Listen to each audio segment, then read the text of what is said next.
안녕하세요. 지메입니다. 오늘 할 내용은 경매물건 분석 주거 게시판에 있는 소유자와 소유자 1의 차이점을 아시나요? 불허가 이유 분석하기 라는 글에 대해서 보도록 하겠습니다. 소유자와 소유자 1 뭔지를 아시나요? 내용을 봐보다 보면 참 재밌는 내용들이 많이 보입니다. 이런 이유로도 불허가 될 수가 있구나 라는 것들을 이번 사례로 좀 보시면 좋겠습니다. 수원에 나와 있는 아파트인데요. 낙찰이 되었습니다. 2014년 8월 22일 날 낙찰이 되었고 7명이나 입찰을 했었죠. 그러나 8월 29일 날 불허가 되었습니다. 불허가 이유를 분석하실 때요. 이 불허가 날짜가 가장 중요합니다. 이 불허가 날짜가 된 이유가 있을 거 아니에요. 불허가가 된 이유가. 그렇다면 불허가가 됐을 때 이 전의 상황과 이 이후의 상황이 무엇이 바뀌었는지 살펴보면 알 수 있겠죠.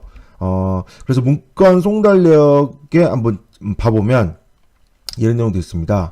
자, 불허가 8월 29일에 났는데 8월 28일 하루 전에 뭐 보증서가 제출이 됐고요. 이건 뭐 특별한 의미는 있어 보이진 않지만 좀 이상한 점이긴 합니다. 그리고 불허가 하고 나서 다시 또 보증서가 제출이 됐는데 그리고 19일 날 약 보름 정도 후에 있다가 매수 신청 보증금 반환 신청서를 제출했습니다.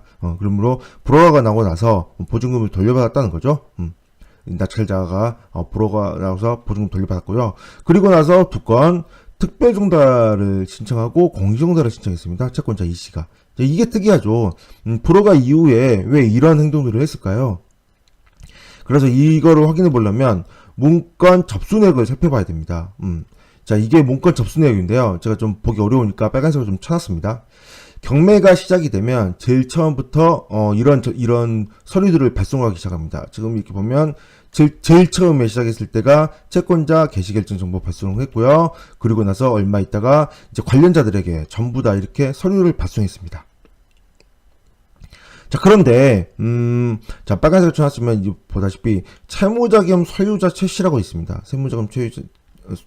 채무자 겸 소유자 최씨가 있는데 채무자 겸 소유자 최씨에게도 당연히 개시결정 정보를 발송해야 되는 거죠.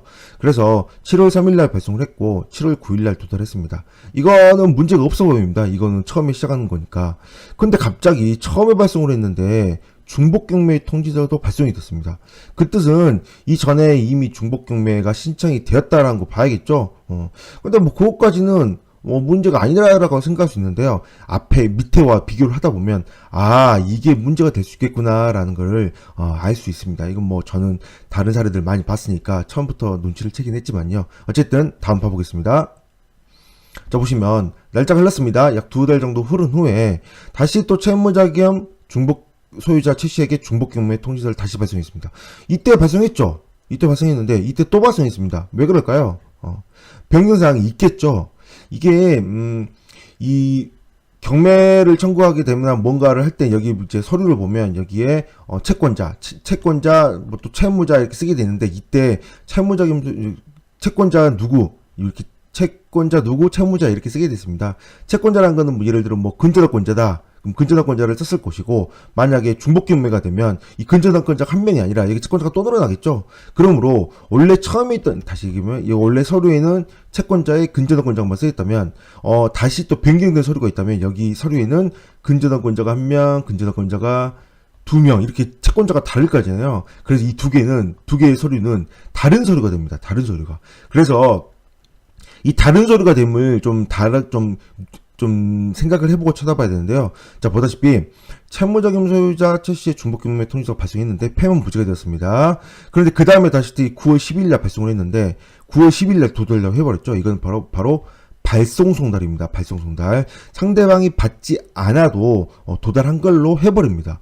그렇게 하고 났더니 이거를 아무래도 실수를 한 것 같아요. 그래서 다시 또 11월 4일 날 다시 또 발송을 했는데 폐문 부지가 되었습니다. 이것도 이게 잘못했던 거죠. 발송송달을 처리하면 안 되는데, 왜냐, 변경된 서류니까요. 여기서 처음에 갔던 서류와 다르게 변경된 서류였으니까, 발송송달을 처리하면 안 되는데, 발송송달을 처리함으로 인해서, 다시 또, 발송함으로 인해서, 폐문부지가 되었습니다. 그래서, 폐문부지가 잘못됐다는 걸 알았는지, 다시 또 열흘이 지난 이후에, 다시 또 발송을 했고, 또 발송송달 처리가 되었습니다. 발송 송달 처리가 되었죠. 발송 송달 처리가. 그런데 여기 갑자기 어떤 게 등장하냐면, 자, 이 전까지는 전부 다 채무자금 소유자였습니다. 채무자금 소유자. 그랬다가 채무자금 소유자 1로 바뀝니다. 채무자금 소유자 1로. 이게 이제 문제가 되게 됩니다. 왜 갑자기 채무자금 소유자에서 채무자금 소유자 1로 바뀌었을까? 이게 바로 아까 제가 말한 이 첫 번째 서류와 두 번째 서류 차이점인데, 이 뜻은 뭐냐면요. 이때는 채무자금 소유자였다가 근저당권자 한 명입니다. 근데 나중에 채무자금 소유자가 근저당권자가 두 명이 되는데, 이 서류와 이 서류를 구별하기 위해서 이거는 채무자금 소유자고요. 이거는 채무자금 소유자 1로 구별을 하게 됩니다. 이렇게 좀 구별을 해서 비교를 하게 되거든요. 그래서 여기 위에서 중복경매 통지서를 다시 발송을 여기서 했었잖아요. 중복경매 통지서를 이때부터 잘못된 겁니다. 채무자금 소유자가 이미 중복경매라는 거는 이미 다른 서류에 의해서 일반적인 채무자금 소유자 최씨와는 다른 서류로 인해서 여기서부터 일로 들어갔어야 되는데, 이때 폐운보제가 됨으로 인해서 여기서 중복경매 통지서 발송을 해서 그냥 발송순으로 처리했고, 또다시 변경사항이 있었는데, 이때 중복경매 통지서를 발송했는데 폐운보제가 되길래 또다시 발송순으로 처리를 해버린 거죠. 그냥 채무자금 소유자 1이 안 보인다는 겁니다. 자, 어떤 게 안 보여요?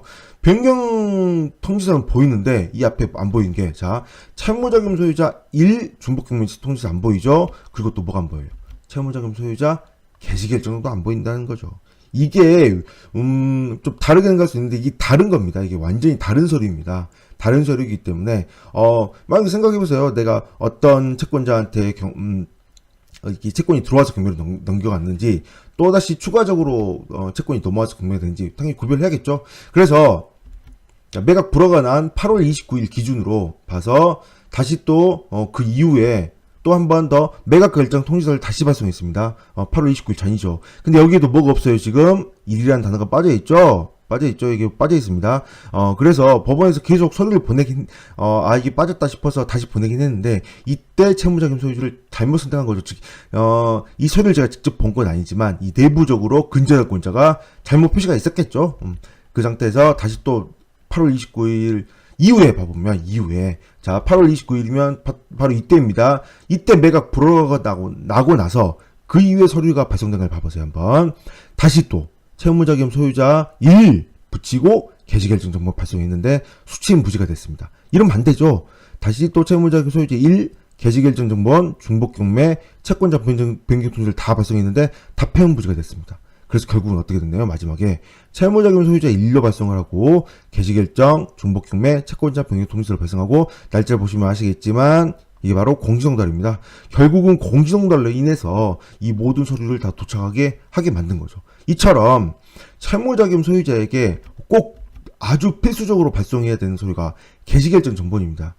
이 개시결정 정본도 채무자금 소유자와 채무자금 소유자 1은 확실히 다르다는 거죠. 확실히 다르다므로 이것도 개시결정 정본이 반드시 발송이 되어야 하는 아주 중요한 서류가 됩니다. 개시결정 정본만 발송이 된다면 그 다음에 서류들은 발송송달 처리해도 이 개시결정 정보에 대해서 변경이 되는 사항이 없기 때문에 문제가 안 되지만, 이게 가장 중요한 서류이므로 이거는 반드시 송달 처리를 해야 되는 그런 문제가 있었던 거를 제일 처음부터 실수로 채무자금 소유자 1이 아닌 채무자금 소유자로 발송을 해서 이런 매각 불허가 난 것으로 보여집니다. 물론 정확한 사정은 제가 법원 경매계와 얘기를 해본 게 아니기 때문에 틀릴 수도 있겠지만 이렇게 되는 걸로 보이고요. 다른 물건들도 한번 살펴보세요. 저는 하도 송달력을 많이 살펴봐서 이런 것들을 구별해냈는데, 이렇게 채무자금 소유자와 채무자금 소유자 1이 이렇게 다를 수 있겠구나, 다르다라는 것들을 눈여겨보시면 혹시나 문제가 되는 사항들이 있다면 이런 걸로 불허가를 한번 신청해보는 것도 어떨까 생각을 해보게 됩니다. 네, 오늘 좀 내용이 어려웠지만 채무자금 소유자와 소유자 1, 이 같은 단어인 것 같지만 다른 단어라는 거 한번 눈여겨보시는 것도 재미고요. 문건 접수 내역과 문건 송달 내역도 한번 보는 재미를 한번 느껴보세요. 이거 보다 보면 참 재밌는 것들이 많이 보입니다. 네, 오늘 여기까지 하겠습니다. 감사합니다.